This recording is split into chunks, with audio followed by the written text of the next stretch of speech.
to another episode of EBC Sports International. I'm your host, Sarita Sese from Toronto, Canada. And of course, I couldn't do the show alone, so I'm here with some of my fellow sports fans, starting off with EJ Gonzalez from Alexandria, Virginia. What's up, everyone? What's up, Zarita? How you doing? And I just want to shout out Kawhi Leonard for looking very spicy in that music video with Drake. I don't know how this guy finds himself in these situations, but of course it would be with Drake. And also we have Mr. Mike Hudson from Seattle, Washington. What is up, everybody? What's going on, Z? 6 more days till NFL kickoff, a.k.a. when Thomas Edward Patrick Brady Jr. starts his quest for this 8th ring. Let's get it going, baby. And of course, from the other side of the pond, we have Mr. Ben Bernaldez from Rosa Laguna, Philippines. What's up, guys, and to our viewers, and happy to be back. And I'd like to greet my wife, a happy birthday. Mommy Ami, happy birthday to you. We love you. Happy birthday. That was awesome. Birthday. I expect that from Albert next time he's on. Anyway, so before we jump in, let's start off with some sports updates from this week, starting off with Mike with some big NFL news. Thank you, Z. So it looks like Cam Newton, his tenure in New England is no more, as he was cut by the Patriots this past week, leading up to the Week 1 matchup against the Miami Dolphins. Newton was New England's starting quarterback last season, and he's famously known for being the Carolina Panthers quarterback for a majority of the season, winning the NFL MVP in 2015. But last season with New England, he wasn't really playing his best, and it made a lot of people question if his job was safe. And obviously it wasn't, as rookie Mac Jones was just revealed as a starter, and now Newton is a free agent once again. There were some rumors that he was mainly cut because he refused to get vaccinated and broken many COVID protocols a couple of times. But head coach Bill Belichick, who held a press conference on the matter just a couple of days ago, said that that wasn't the case. And he was simply making a move that was in the best interest of the organization. When interviewed, Cam did say that he did not have any sour feelings when it came to the team's move. And though the Dallas Cowboys, New Orleans Saints, and even the Tampa Bay Buccaneers have been in talks of getting Cam to be a backup, no official word has been said yet about his next destination. And we'll be sure to keep you posted on what happens with Mr. Newton next. Back to you, Z. Thanks, Mike. Now we have some updates from the ongoing free agency for the NBA from EJ. Thanks, Rita. So after a couple of weeks of silence with NBA free agency, a 3-team deal happened last week between the Chicago Bulls, Cleveland Cavaliers, and Portland Trailblazers. Earlier this month, one of Chicago's young stars, Lauri Markkanen, made it known that he wanted a fresh start somewhere else. Now, Markkanen averaged 13 points and 5 rebounds last year, and his request for a new home has landed him in Cleveland through a sign-in trade. So here's what each team received through this deal. Cleveland Cavaliers obviously received Lauri Markkanen, where the young power forward is set to make $67 million over 4 years. The Portland Trailblazers received Larry Nance Jr. and a 2023 second-round pick, and the Chicago Bulls received the former dunk champion Derrick Jones Jr., along with one protected first-round pick for 2022. Now, this week, the Brooklyn Nets were able to agree on a deal with Paul Millsap. Millsap is a 4-time All-Star, but on the down end of his career, where he failed to average double figures in scoring last season for the first time since 2008. Now, another intriguing story comes from LaMarcus Aldridge, who was officially cleared by multiple doctors to return for his 16th year in the NBA. The 7-time All-Star is returning to the Brooklyn Nets on a $2.6 million one-year deal. Now, the Nets have been super busy, but it doesn't stop there. The Nets traded DeAndre Jordan, along with multiple draft picks and cash, to the Detroit Pistons for Jahlil Okafor. Now, Nets clear $47 million in salary and tax on the deal, and DeAndre Jordan is expected to be bought out of his contract by Detroit and is likely to sign with the Lakers upon clearing waivers. Back to you, Zarita. There seems to be a trend in free agency. It's like Lakers, Nets, and that's about it. So Right. Anyways, now we have a story about one of LA's teams hosting a Filipino Heritage Night. Happy Filipino Night! Mabuhay! Let's go, Dodgers! Yeah! Happy Filipino Night! Proud to be Pinoy! Mabuhay! Happy Filipino Night! Go Dodgers!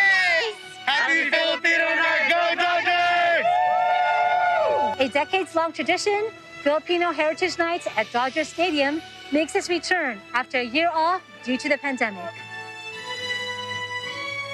Because it was Filipino Heritage Night, both the U.S. and Philippine national anthems were performed.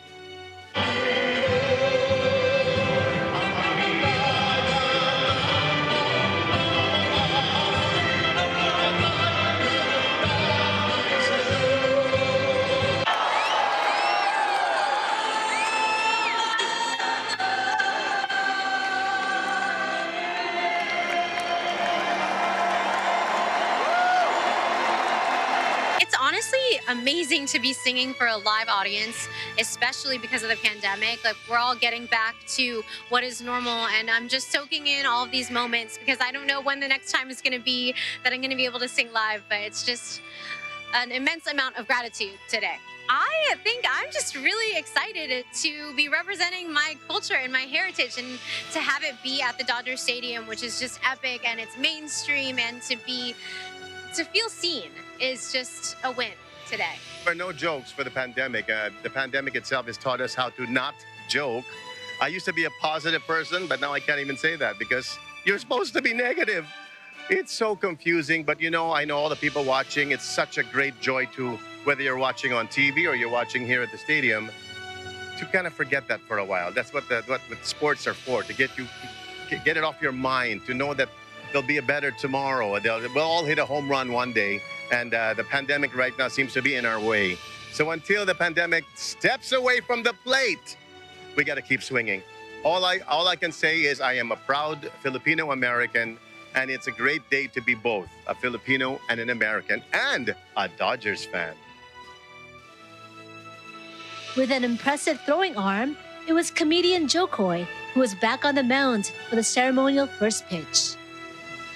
97 miles per hour is what they clocked me at, so you're gonna love it. They're putting me in the game probably to close it out, so we'll see. Oh man, that's the best part of this whole thing, man, is just laughing. I'm glad that we're back out on tour and just seeing people come out and laugh, and it's been a while, so it was very emotional when I got back on tour, so I'm excited.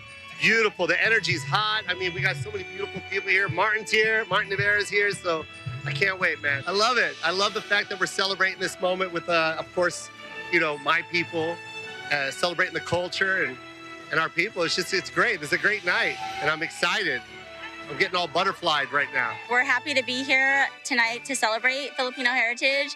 We're just happy to gather again and have a little bit of normalcy. So walking in, I wasn't expecting to see as many people represent our culture, but to my surprise, there's so many Filipinos here. I was so surprised and shocked to see that many being able to represent our culture.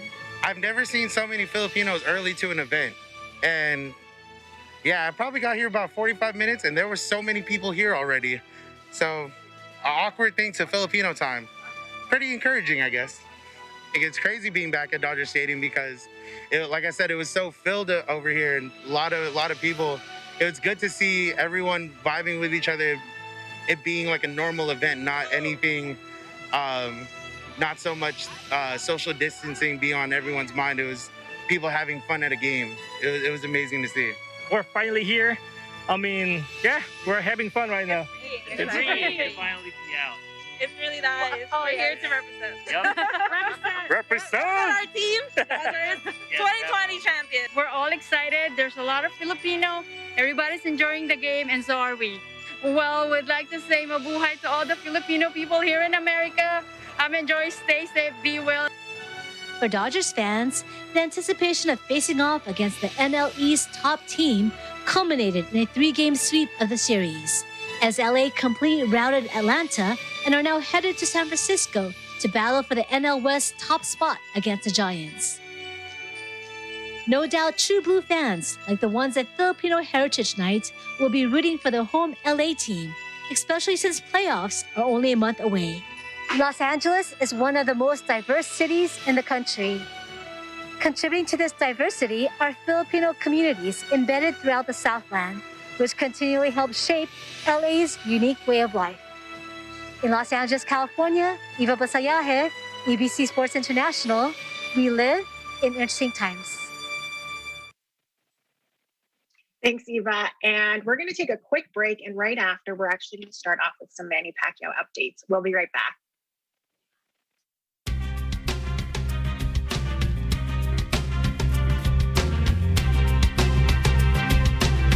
Medyo madami na ding pag-angat ng negosyo ang ating nasaksihan, hinangaan at natutunan. Patikim si Idol! Patikim natin yan. Ang sarap! Tara, kain tayo! Ikaw ang ating bida. Baka nalilimutan na natin ang pinaka-basic sa lahat, ang yelo at ang iba pang negosyo sa tubig. Kasi imagine mo, tubig lang yung puhunan mo. Hindi na manlalamig ang inyong bulsa. Tiyak na mauubos ang tinda, aapaw ang sisidlan ng kita. San ka pa?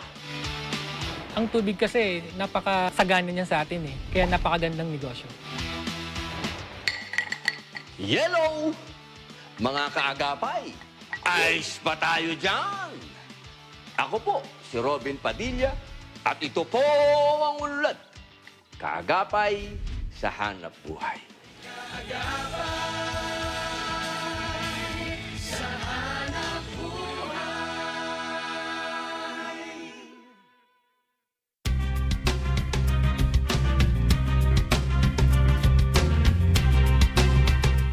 Welcome back, everyone, and thanks for sticking with us. So we're going to start off with the boxing ring. Our EBC team was in Las Vegas and got to hear firsthand the comments of Pacquiao and his team after his fight against Ugas. So here's Valerie Gonzalez with the story. We're here to wrap up at the T-Mobile Arena in Las Vegas, Nevada, where Manny Pacquiao was unanimously defeated by Yordenis Ugas to remain the welterweight boxing champion. Manny Pacquiao fought aggressively early on in the fight, landing 130 punches out of 815. Ugas, who took the fight with 11 days' notice, had the greatest performance of his career against Pacquiao and was very patient in the ring, landing 151 of 405. Coach Freddie Roach discussed the advantages and disadvantages between the fighters, while Pacquiao discussed the effects of aging on his body despite giving his best effort. Me and Manny were trying to get together in the corner, what to work on and so forth, but he was boxing well, but not as well as Ugas was. He fought a good fight, and his range was really a big factor in the fight, and we just couldn't reach him. Early days, I can easily move and outbox him, Manny Pacquiao. But this time around, it's like my two legs is tight and hurting. But I'm not making excuses. That's the reason why I cannot move. That's boxing. I mean, I've done a lot in boxing, and I'm happy that we're safe. Ultimately, Ugas won the fight by unanimous decision and remains as the welterweight boxing champion. As for Pacquiao's future, he has stated that it's undecided if he'll retire or not, but that he will be spending more time focusing on his humanitarian efforts. In Las Vegas, Nevada, Valerie Gonzalez, Eagle News. We live in interesting times. Thanks, Valerie. So we're going to jump right in and let's see what our panel thought about the fight. So Ben, let's start off with you. What were your general thoughts on the fight and how Manny looked? Well, for a short Filipino guy who started fighting as a skinny 112-pounder, Manny Pacquiao has certainly accomplished a lot. Now, he has won 12 major titles in 8 different weight classes, went toe-to-toe against the likes of Ricky Hatton, Oscar De La Hoya, Eric Morales, and many more. And he became a lineal champion in 5 different weight divisions. And Pacquiao became one of the boxing top attractions, earning millions of dollars in the process. And he's a true example of a rags to riches story. Well, certainly a decision loss to Yordenis Ugas won't erase any of his accomplishments. Now, but for me personally, he has nothing to prove anymore. He has accomplished so much in boxing, and he will be remembered as a great boxer. But watching the fight, Pacquiao's performance was inefficient during the first, even in the starting rounds. He struggled to break through Ugas' guard and landed just 16% of his punches. And according to the reports, he was hampered by a painful leg cramps. But if we saw the fight early rounds, we cannot see his side-to-side movement, making him vulnerable to Ugas' left jab, right straight combination. And he could not also generate enough punching power due to his stiffness in the legs. Now, a younger Pacquiao would have adjusted well even with leg cramps during his time. Pacquiao was visibly frustrated and was apologetic after the loss. But Pacquiao has nothing to be sorry for.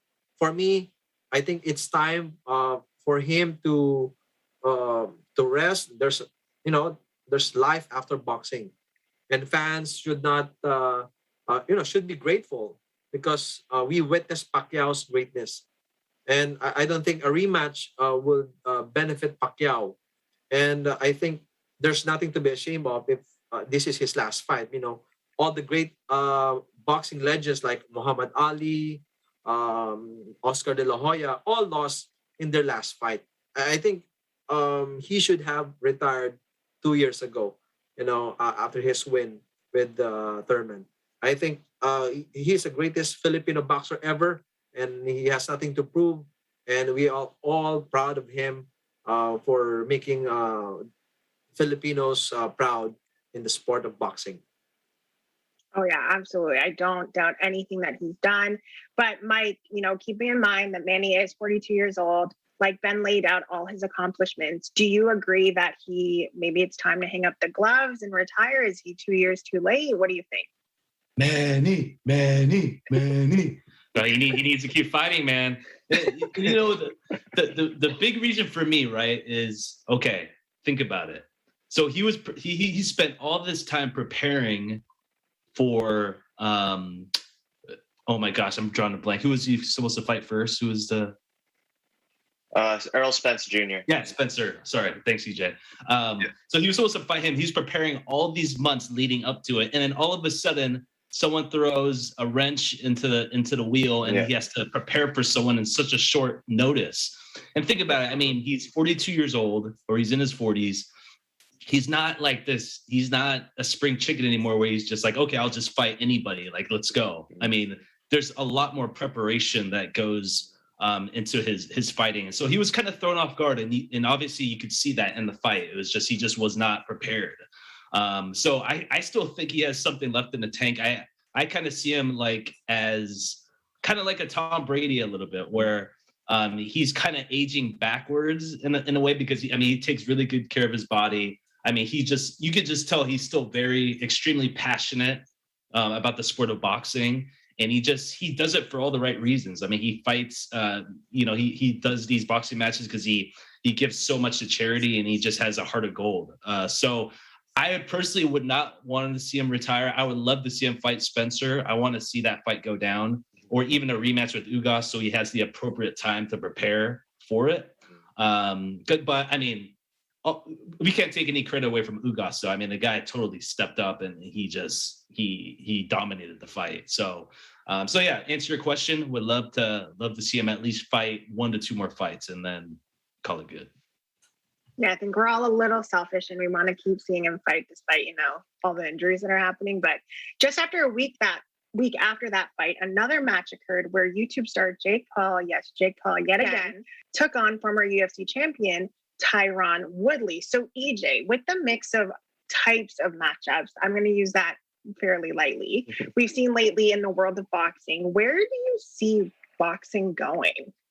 Man, it's crazy. Well, first, it's crazy that Jake Paul's professional record. Yes. Google it. Professional record is 4-0.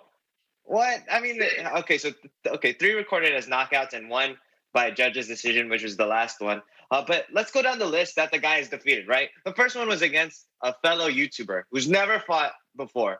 How is that a professional fight, or considered a professional fight, towards his professional career. You know what I'm saying? It just doesn't make sense to me. And the second was against Nate Robinson. Again, now this guy, a professional athlete, but he's not a fighter. Okay, but Third was against Ben Askren, now a professional fighter, but not known as a striker. And then finally it was Tyron Woodley, the most recent one, a professional fighter, but known to be a striker. So the guy has upped his competition with each fight, right? But still hasn't fought a real boxer.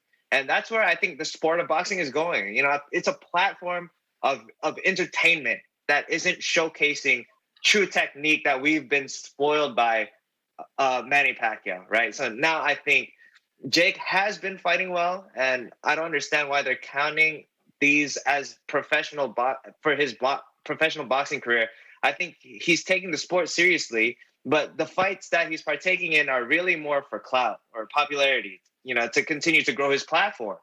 I mean, I got to give him kudos. He's able to land some big name fights and is making millions through the sport of boxing. But I mean, some fighters who have been training for years, they haven't been able to have a primetime slot or opportunity like this guy. And the guy has just taken advantage of social media and, you know, and his popularity to get these fights. So I never really watched boxing, honestly, unless it was a Pacquiao fight. But I think it's safe to say for me personally that the way that boxing is going and, you know, the enjoyment of watching it isn't going to be the same, especially if that was the last fight we'll ever see from Pacquiao. But yeah, I mean, for me personally, don't count these as professional wins. I mean, it's not. I mean, I guess you could count the last two because they were considered professional fighters, but they're not boxers. So I don't know why they're counting towards his professional career. Yeah, exactly. So who knows where the sport is going, but I think it's even more obvious that we need fighters like Manny Pacquiao to stay around to make the sport legitimate. So moving on to some off-season NBA news, it was reported this week that New York Knicks guard Nerlens Noel is suing his former agent Rich Paul of Clutch Sports. So just as a reminder, he turned down a $70 million contract from the Dallas Mavericks during the 2017 offseason. So in the report, it was basically saying that Noel felt abandoned by Paul after he was convinced to change representation, saying that Paul was more focused on his big stars like the LeBrons, the Davis, and the Simmons. So I don't want to get too much into this, but I do want to get into this topic because we don't see it very often. So Ben, do you think Nerlens Noel or just players in general are within their rights to go after their agents, in this case, Paul?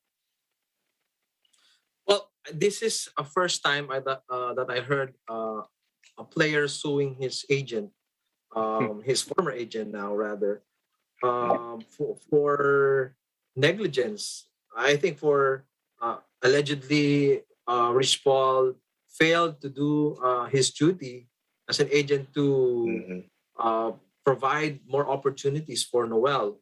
But at the end of the day, I think Noel has the ability or the final say on the decision that he will make, throwing that offer from Dallas Mavericks and losing a lot of millions of dollars in his deal. But as I've read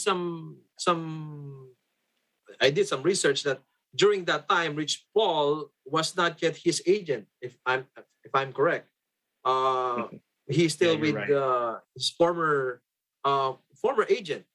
Now, how can you blame Rich Paul for that decision, for you not taking that deal with the Dallas Mavericks? I think it's absurd to sue your former agent, who was not yet your agent during that time. I think that's really, I don't know what's, there's a bigger story on this. I think Rich Paul filed a grievance complaint against Noel for failure to pay, because Noel hasn't paid Rich Paul his commission from his previous deals. Yeah. I think that's probably the reason why Noel is filing a suit against Rich Paul. But for me, I think this is really mind-boggling for me to even fathom if this is really gonna happen, if this will push through, and we'll see in the next coming days. Yeah, exactly. And it's also like you're really going to go after Rich Paul of Clutch Sports, like the Rich Paul. But Right. Mike, when you see players, have their bet on yourself moment and you see it fall apart in front of everybody, who do you blame at that point? I think Ben was alluding to that, but who would you put the blame on? Oh, you got to put the blame on the player because at the end of the day, they're the ones stepping on the court and they're playing. And I think if New Orleans, or Noel, if he had the right people around him, basically saying, "Hey, dude, let's be real. You're not a top 5 center in the NBA." Mm-hmm. If he had people around him that said that, then this wouldn't be an issue. I think it's a lot of the successful players, they know their roles, they know their role in the market, and they know how much they're worth, and they know their value. So, totally the player's fault. Yeah, no, absolutely. And I just wish Dennis Schroeder listened or at least followed suit with Noel's case. Yeah. But we'll see how this season goes. Like I said, I just wanted to get your general thoughts on this, given that we don't see it very often. But great takes, everyone. We're going to take a quick break and we'll continue with some more NBA talk. We'll be right back.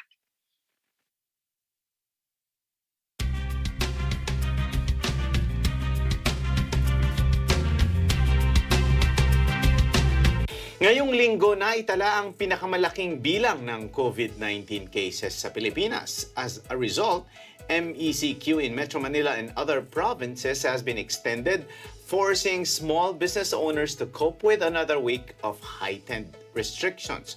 Maraming mga negosyo ang tuluyan ng nagsara at ang iba naman ay nag-iisip ng iba pang pamamaraan para makabawi.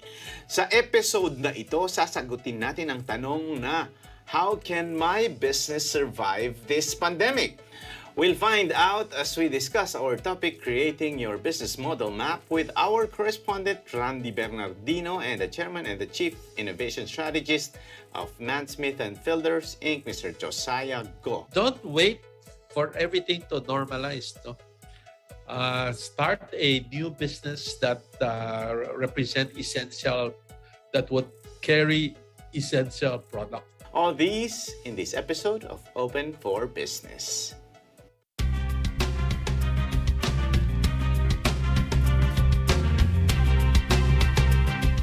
Welcome back, everyone. Getting right back into our NBA talk. Like EJ reported earlier, the moves that the Bulls, the Cavs, now the Nets, and even the Blazers made throughout last week and this week. So we're going to unpack this a little bit. Mike, I'm going to go to you. When the news broke about what the Bulls were doing, you mentioned offline that you were surprised by this. So what was surprising to you? Oh, did I? No, I'm just kidding. Yeah, I was like, I think so. Yeah, I was a little surprised. I think for me, I watched them through high school and then through college. I guess I kind of had some type of like emotional attachment to him because I was really excited to see this Bulls team. I think the pickups that they did in the offseason, they're going to be pretty exciting to watch. And I thought he was part of those plans. At the end of the day, I don't blame him for wanting to leave, but I feel like he went to an even worse team to get his quote unquote fresh start. But this dude has potential, like what EJ said earlier. 14 points a game, 6 boards last year with the Bulls starting. He played in 50 something games. The guy has a really nice touch around the basket. He's 7 feet tall, so he has size, and he can play. He's definitely a raw talent. So for me, I just was really excited to see him with an up and coming Bull squad, as opposed to, I feel like now he's going to be starting back over with the Cavs, especially with them getting rid of some of their important parts. Yeah, and to be honest, I have no idea where the Cavs are headed. So, if he really wants a fresh start, he's going to completely start his career over there. So, anyways, EJ, this move from the Blazers, they get Larry Nance Jr. So, if you're Damian Lillard, what do you think about this move and progressing your team? Like, are you confident in what your team can do with Larry Nance Jr.? Are you kidding me? They're going to win the championship. No, man. If I were Damian Lillard and I say this is the move that you guys make for me to try and stay, there's been reports all summer long while Damian Lillard was over there playing in Tokyo with the Olympic team. This is a big thing that players do, right? in Tokyo or during the Olympics, they're really recruiting each other to come play for each other. And you're playing with some of the best players in the NBA. And Larry Nash Jr. obviously is not one of those guys. Honestly, out of the three forwards that were moved, Lauri Markkanen, Larry Nash Jr., and Derek Jones Jr., I think that Larry Nash Jr. is the worst out of the three of them. So if I were, Damian Lillard, and and my frustrations if my frustrations were made public, because he continues to still deny it. But I mean, we all know and feel that this guy does not want to be in Portland if they are not going to be serious in trying to, complete a team for him to compete with these guys like the Nets and the Lakers who are making moves every single week. I don't know. This is just baffling to me why the Blazers were even part of this deal. Yeah, I don't know. I mean, other than his dad was like a Cavs legend, I don't know what else they're going to do with him. But it's almost a little bit offensive. If I'm Damian Lillard, I'm like, this is the guy you're going to get me. But who knows? Maybe they have something up their sleeve, right? So, Ben, what were your initial thoughts when you heard about Aldridge coming out of retirement and then just going back to the Nets? Like, is that a surprise to you? I think I'm happy for Aldridge for him to play again. I think as a basketball, if you're a player, there's the urge of always finishing your career the way you wanted to finish your career. I think with Aldridge playing again, we all are happy for his comeback, and it's going to be a good for the Nets. There's going to be a deep rotation with their front court, including Blake Griffin, Paul Millsap, and he just have to be really mindful of his body, and if he wants to play for another year with the Nets, he has to really take care of his health and probably not be sorry at the end of his decision. Now, I think this is going to be a great news for the Nets because he averaged 19.4 points, 8.2 rebounds, and 2 assists per game in his career. So this is going to be a big help for the Nets with a big man as Aldridge in their team. Yeah, what you said about finishing his career the way he wants to, I think you're absolutely right. I wish Chris Bosh got that chance. But really quickly, kind of the take from everybody, who won this mini little rotation of players from free agency? Mike, let's start with you. Of the three, let's focus on the Cavs. Dame's team, I'm drawing a blank. And yes, of those three teams, who wins this one for you? Well, I mean, you have to say the Bulls, because I mean, I feel like they just got more athletic, adding Derek Jones Jr. there. So. Oh yeah, for sure. That's for sure. EJ, what about you?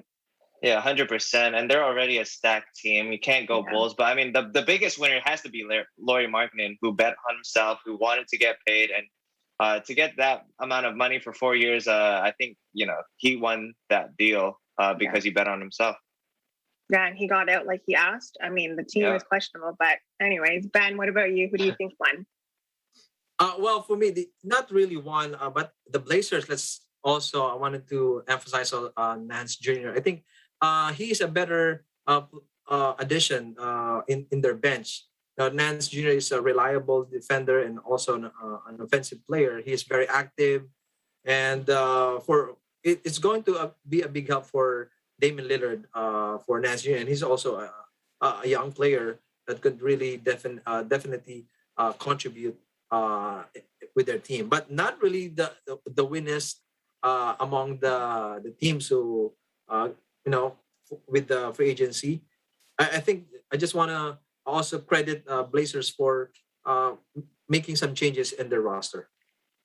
Yeah, I think just change in general might be good for them. Maybe that's the push they need. But like always, it's just a matter of time of seeing how this will all pan out and how the season goes. So, but now we're going to move on to some NFL talk. So like Mike said earlier in the show, we're just a week away, or 6 days, Mike, from the start from the start of the NFL season, and some teams have announced who their starting quarterbacks will be. So starting off, New Orleans Saints, who announced Jameis Winston will be starting for them in QB for week one. Next, we have Jacksonville Jaguars, who announced that, of course, first overall pick Trevor Lawrence will be their starting QB. You have the Chicago Bears going with their vet Andy Dalton over the rookie Justin Fields, and like Mike reported earlier, the Patriots going all in with their rookie Mac Jones. So I want to start with you, Mike. What were your thoughts when you heard of the release of Cam Newton? And was this a fair way of treating him?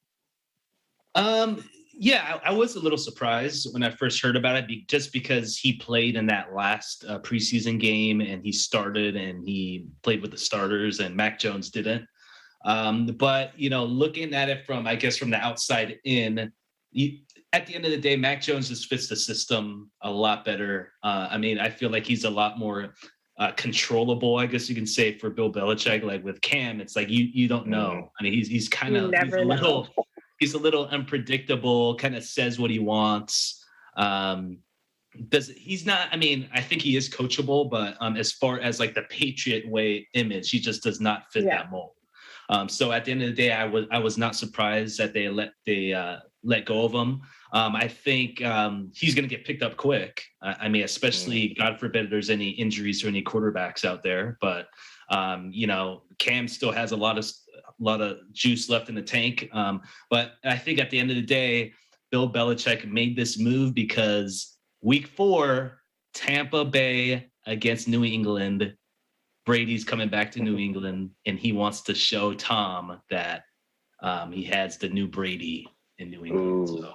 But I'm perfectly fine without you. Exactly. So moving on then to the Saints, Ben, what do you think Winston brings to the Saints now as a starter, and does he have big shoes to fill with a player like Drew Brees? Definitely, he has big shoes to fill in, and I think James Winston has shown this preseason that he should be the starting quarterback for the New Orleans Saints. Winston outperformed Hill in the preseason, and definitely will be the successor for Drew Brees. And, they just made the announcement that Winston he's a starter. Yeah, definitely. And he has plenty of experience as a starting quarterback with mixed results. He started 5 seasons for the Tampa Bay Buccaneers, completed 61.3% of his passes and throwing for 19,737 yards with 121 touchdowns to 88 interceptions. So with all of these stats and this preseason, he has definitely outperformed Hill and to get that starting quarterback spot. Now, over this preseason, and I think also Peyton is giving Winston the opportunity to lead the Saints back to the playoffs, and that's their number one goal. And this will be an opportunity for Winston to really deliver, and if he wants to remain as a starting quarterback in the league.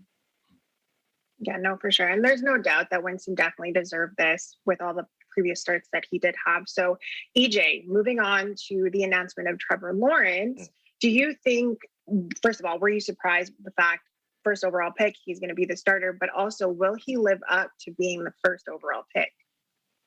Was I surprised? I definitely not. The guy was a number 1 overall pick for a reason, right? I mean, so I rarely watch the Jacksonville Jaguars. I mean, who does? Unless you're a Jaguars fan or you live over there in Florida, right? Unless they're playing Washington, that's the only time we pay attention to them, right? But I don't think they played us at all last year. So I definitely didn't see them or watch a single second of their games last year, the Jacksonville Jaguars. So I had to search and see who the other possible QB was, right, for the Jags. And there's literally one other guy on the depth chart, and that's CJ Beathard. Mike, who's this guy, man? I've never even heard of this guy, bro. Like, yeah. Like, no, Trevor Lawrence, obviously. I mean, there's a reason why the Jacksonville Jaguars picked him, and he looked great in week 3 of the preseason, man. 11 for 12 in completions, 139 passing yards, and 2 touchdowns and he had a 154.5 rating at QB, and that was against the Dallas Cowboys. And Washington hates the Dallas Cowboys, so thank you, Trevor Lawrence. But I mean, the guy looked like he was able to pick apart the defense of the Dallas Cowboys, and a lot of NFL analysts are predicting that this is going to be a spectacular year for the number 1 overall pick. And this draft was loaded with great potential quarterbacks. We talked about Mac Jones with the Patriots, Trey Lance and Justin Fields and Trevor Lawrence. And out of the 4, they're saying, of course, that Trevor Lawrence is going to have the biggest season for the rookie quarterback drafted this offseason. So I'm excited to see what Trevor Lawrence does, and live up to the hype of his number 1 overall pick. For sure. I think a lot of eyes will be on Trevor Lawrence to see if he actually lives up to that. And lastly, the Bears. So, Mike, I'm going to come back to you. Do you agree with what the Bears did, sticking with their vet of Dalton? And what does sitting their rookie do for Fields' career in the long run? Yeah, I think they made the right decision for now, just to give Justin Fields, get his feet wet a little bit, because, week 1, they play the Rams. They're like a top 3 defense. So, do you really want to throw Fields first game of his NFL career against that defense? I don't think so. At the end of the day, Andy Dalton, he's a serviceable backup. But I think probably by week 4, week 5, you'll start seeing Justin Fields take over. Yeah, for sure. You don't want to give your rookie shell shock with the first week. So hopefully it works out for him and he can pick up a couple of things. So great takes, everyone. I know everyone, especially Mike, is very excited for the start of the NFL season. We're going to take a quick break. And on the other side, we're going to discuss some MLB news along with, of course, our question of the week. We'll be right back.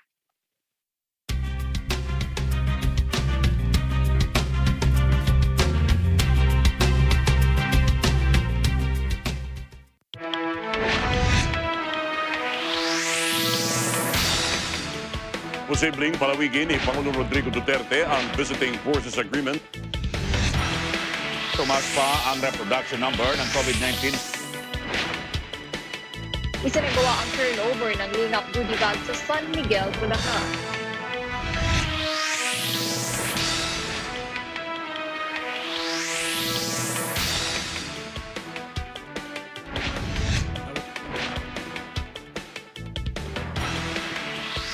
Ang maghahayag ng official statement ay ang pamilya. Hindi lang sa aspetong pang-espiritual hinahangaan ng Iglesia ni Cristo. Mapaunlad ang kabuhayan ng mga differently abled person.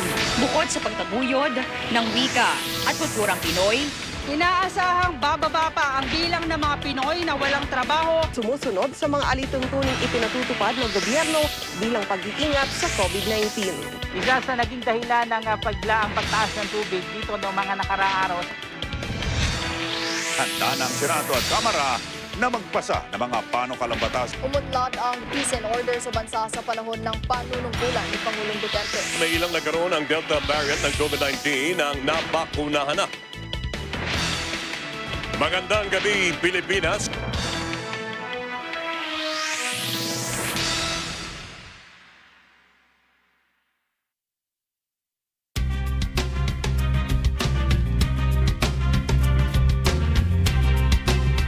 Hey, sports fans, and welcome back to EBC Sports International. So before we get into some MLB news, I actually do want to get the panel's predictions of what the outcome of the first game of the NFL season will be, where we have the Tampa Bay Buccaneers going up against the Dallas Cowboys. So I want to get your take, guys, of one, who will win, and give me a prediction of what the score will be. So Ben, let's start with you. Well, the Buccaneers will be definitely out really dominating Dallas Cowboys. Of course, the Buccaneers will be amped to celebrate their Super Bowl 55 ring to start the season. And of course, Tom Brady returns to a powerhouse lineup that hasn't lost any key players from last season. So with the overhauled Cowboys defense, this will be an easy win for Cowboys. For the Buccaneers. Okay, so Ben has the Bucs. What about you, EJ? 34-24.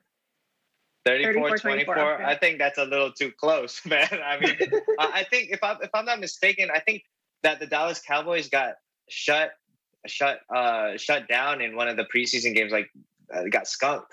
They didn't score anything. So, and we were just talking about this a little bit off air, that Dak Prescott is, I guess, supposed to play for week 1, but we don't really know because it's been a long time since we've seen Dak on the field. So with that, it's going to be an easy win for Tom Brady and the Bucs. I think it's going to be like 37-6. Oh, wow. Ooh, hot take, EJ. We'll come back to you next week to see if that's the case. And lastly, right, Mike, what about you? It is going to be an obliteration. I mean, Dallas shouldn't even get off the bus. This is going to be an annihilation from kickoff to the zeros on the board. I have Tampa Bay. You know what? I'll do 42-14 Tampa Bay. I almost want Dallas to win. I just want Dallas to win to prove you guys wrong. But anyway, so to finish off our roundtable this week, we're gonna break down the recent events that occurred within one of the MLB teams, the New York Mets. So several players from the organization took it upon themselves to reciprocate some frustrations that the fans have been showing them by doing a thumbs down gesture when they made timely hits.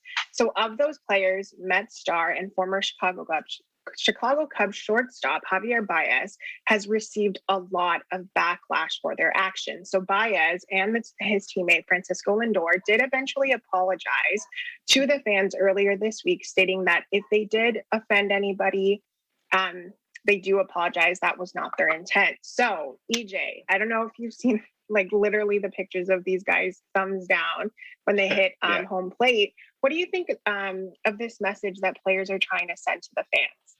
I think it's fine. Why? I mean, if they feel like they're being kind of disrespected on the mound or on the field for MLB, I mean, why can't the guys do that? Now, I mean, if this were a situation where fans were throwing stuff at them and this is what they're doing to retaliate, like, I feel like that's too little for them to do. I mean, we were talking about this a little bit earlier about Malice in the Palace, the documentary that just released, and like that was a crazy interaction between fans and players, right? Like, if it doesn't escalate to that, I think all things that you do on the field to kind of jaw back at each other is part of sports. You know what I'm saying? I think this is totally fine. And I think very very family friendly way in kind of jawing back and forth to fans. I mean, thumbs down, come on. I mean, even little kids could do that. Yeah, no, for sure. I mean, I get where they're coming from. It's not the greatest to hear your fans boo you. So, right. Mike, as a passionate sports fan yourself, of course, what do you think of the fans voicing their opinion, and I'm using that term very lightly, towards their teams, and are they within their rights? Like, as fans, can we boo? Can we show our frustration? Oh, absolutely. I mean, and the biggest reason is because, I mean, a lot of these athletes get paid millions of dollars to basically do a job. And if they're not performing, then, I mean, we have the right to show our criticism to them. As far as, I mean, I guess one thing I remember is, during the Seahawks season, it was like 2 seasons ago, we could not move the ball at all, like 3 straight drives, and the fans started just booing them like crazy. But that didn't rattle them. I mean, they still won the game. But I think in my opinion, I think it's a little bit insecurity on the Mets part if we're just talking about the baseball team, because it's kind of like, dude, you're really letting these fans get in your head when you guys should be focused on getting a W or trying to make the playoffs or whatnot. Yeah. It's funny, like seeing the pictures, but for me, it's kind of like, come on, any true team or any true tough-minded team would even let anything like that. I mean, if they're not going to let visiting fans get to them, I mean, how much more your home fans? So. Exactly. So then on the other side of that, then Ben, let me ask you, we were talking about Malice in the Palace earlier off air, but is it then within the players' rights to retaliate. Like we saw this simple like thumbs down, basically saying we don't agree with our fans. But then, of course, on the other side, Malice in the Palace, where they physically then retaliated. What do you think about that when you see it from the players, Ben? Well, first of all, that documentary is really a great documentary. We saw a different perspective of what really happened. For me, it's really unfortunate that happened. Now, if like what EJ said, if the fans get involved with the players and the players retaliate, it's going to be a big problem. Now, I think also the fans have the right to express their frustration with the players, and also the players can also express their emotions towards the fans. But for me, if you are a professional player, you have to set a good example. You have to be a professional. You are a professional sports athlete. Now, with all these things, you don't have to really display or retaliation for the fans. But if your life is threatened, and like what we saw in the documentary, I think the players have the right to really defend themselves, and we can discuss that in our next episode, next show next week, and really talk about what really happened in that. But for me, I think if there's no retaliation from the athletes and the fans, we will not have a problem. But of course, this is part of the sport. Fans getting frustrated with their team. Of course, you really want them to win. But for players, if you're really a fan, also if they are losing, you have to show support for them. And also for the players, they have to be professional enough to be a good example for all of the fans. Yeah, no, for sure. And you know what? Baez came out and said, I know I'm not doing well. I know I'm sucking right now. So I feel the frustration that the fans feel, but hopefully the team and their fans can mend the relationship, because if not, it's going to be a very long season ahead for these guys. So moving on, of course, it wouldn't be a complete show without our question of the week. So this, just a couple weeks ago, the Phoenix Suns announced their concept for a possible alternate jersey, paying homage to their ancestors of the Valley. With the announcement, of course, came with mixed emotions. So staying with that theme, what has been your least favorite jersey concept of a professional team? So I'll start off. Mike, we might not be friends after this, but I definitely have a love-hate relationship with that action green uniform of the Seahawks. Like, it's distracting. We haven't lost a single game. We're undefeated with those jerseys on. Yeah, because the team is literally distracted and they're like discombobulated looking at the lime green. How dare you? Mike, what about you? What about what's your least favorite concept? Look at that! Man. Look at that green! Oh man, I love dude. That's my favorite color. Like glow in the dark. Yeah, literally. Let's turn off all the lights. So no wonder they're winning. So for me, I'd have to say the Milwaukee Bucks Cream City jerseys. Absolutely horrendous. The worst jersey of any sport I've ever seen. It's just, I don't get what Cream City means. Is that the nickname for Milwaukee? I don't know. Maybe. I don't know what that means. It reminds me of ice cream. It reminds me of ice cream every time I see it. So horrible. No, I actually like that. I just don't like the fact that it says Cream City on the front. Yeah. So yeah. Ben, what about you? Well, the 2003 Dallas Mavericks uniform. While the material and color of the jersey look pretty good on the rack and not bad on the players' pregame, but once the game action sweat and arena lighting paired together, you'll see it's like a silver gray morph to resemble a wet trash bag. Oh, that's the perfect way to put it. I like that. It's like heavy. Isn't it sweat wicking? Like, isn't it heavy to play in that? But I think we saved the best for last, EJ. Oh, yeah, 100%. I Googled this, man. This was horrible. The Pittsburgh Steelers in 2012 paid a tribute to the 1933 Pittsburgh Pirates uniform. I'm dubbing these the Bumblebee uniform. If they show it on the screen, you guys got to see it. It's so ugly. I mean, They look like prisoners in those Yeah, uniforms. they do. Oh, there we go. There you There you go. It's Oh my! horrible. They just got off the Horrible. they just got off the bus. And it's not even like a nice retro take. It's just bad. no. It's just really bad. But anyways, well, The thank only you missing is everyone. their wings. Right, bumblebee wings. Yeah, no, for sure. Good. Those were great picks for the ugliest jerseys, guys. So thank you so much for joining me on behalf of everyone on the panel. Be sure to tune in next week again for another episode. Make sure to visit our website at eaglenews.net and eaglenewslive.com. Like us on Facebook and follow us on Twitter at EagleNewsPH to join the conversation. For EBC Sports International, I'm Zarita Sese. We live in interesting times.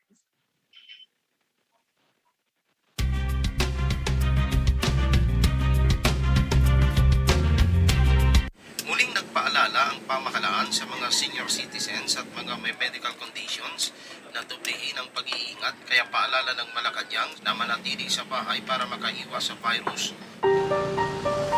Hirap talaga. Walang mapagkunan ng trabaho. Wala eh. Hindi ba bawal eh. Hindi lang sana